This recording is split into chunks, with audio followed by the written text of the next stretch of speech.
obviously, like people get called into ministry, or there's that desire for ministry that we don't really know how to explain. The same desire somebody may have for, going into the medical field or whatever. Yeah, culinary school. Yeah, culinary school, whatever. There's that desire that's in some people at times. It might not be for everybody, right? But so imperfect people picking another person who's imperfect and, mentoring or coaching or pouring into them in such a way where they're able to be built up as a person, stewarding that relationship well to where, one day God is able to use them, even though they're still, not perfect, right? And I think, obviously, since you kind of work in that environment, you talk with some of your kids and they may see you a certain way. You're like, you don't know what we're going through. You don't understand what this, that, and the other happened at school. Like, you don't get that.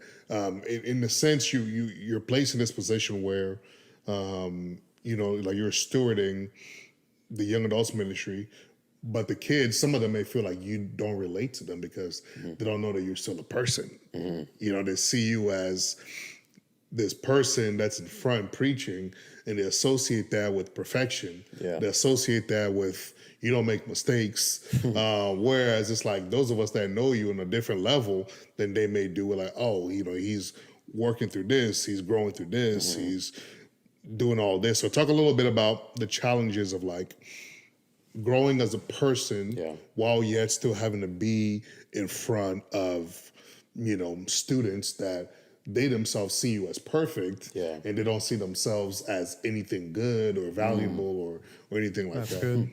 That's tough. Man, I had a conversation with somebody about this literally the other day. But I think, it's my pastor. I met with him. It was last Monday, or it might have been yesterday that we talked about this a little bit.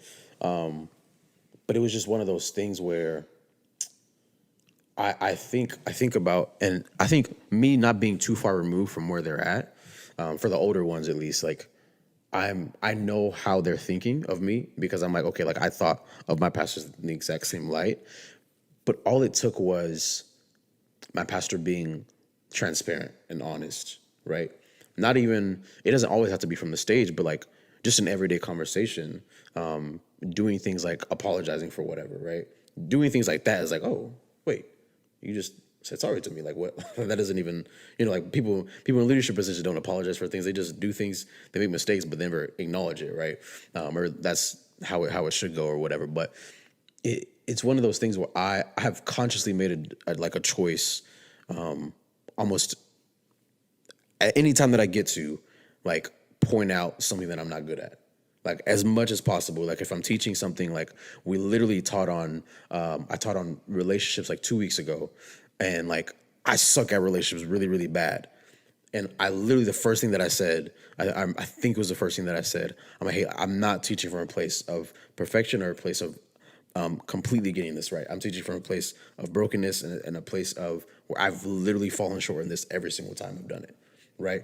And so I think doing that time and time again, not to throw a pity party for myself, but just be hey, I'm teaching you this not because I'm perfect at it, but I'm teaching you this because this is what the Lord has taught me through this specific thing, right? And I think even just having conversations with kids and students, just on a regular basis, I think just when I see them on Sunday mornings or whatever, just being able to relate to things that they can relate to, just being just showing emotion, honestly, just being me, and not being super serious. I'm a pretty serious guy, but not being overly serious, not being oh, you can't talk to me or whatever, but going out of my way to approach them, going out of my way to make people laugh and make them feel, oh shoot, man, this person just cares about laughing sometimes, right? This person isn't always here to just talk about the Bible to me and talk about how I'm doing bad or whatever, this, that, and the other.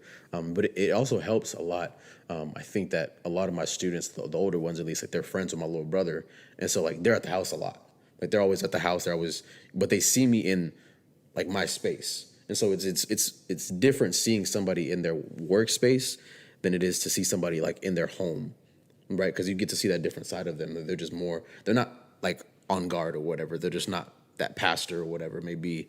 It's like I get to just sit and just chill and just wear basketball shorts and slides. You know, it's like I think letting them see that side allows them to be like, oh shoot, okay, like he's just a chill guy or whatever.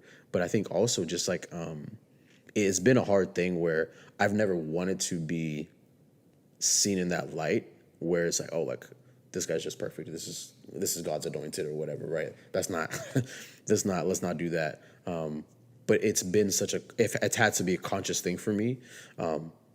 One, so the kids can relate to me, but like also two, so like my pride doesn't get in the way of it and I feed into that, right? Because I have conversations that like I've heard like a couple of students like say remarks where like they see me as this figure or whatever, and like there's two sides, like a part of me is like, oh man, like I want to feed into that or whatever, right?